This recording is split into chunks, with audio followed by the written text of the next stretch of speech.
Sit in a comfortable position. Keep your head, neck and spine straight and shoulders should be relaxed. Now place the left hand on your left thigh in Chin Mudra like this. Adopt Nasika Mudra with your right hand. Fold your second and third fingers.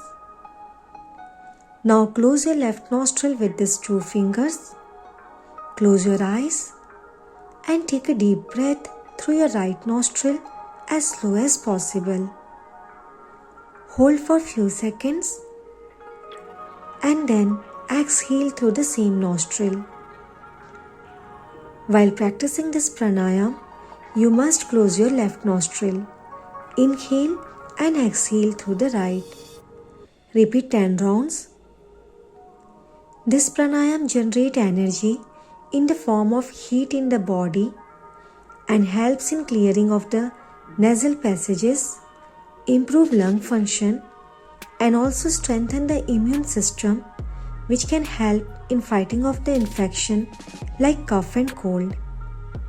But people underweight, suffering from high blood pressure or any heart problem should avoid this pranayama.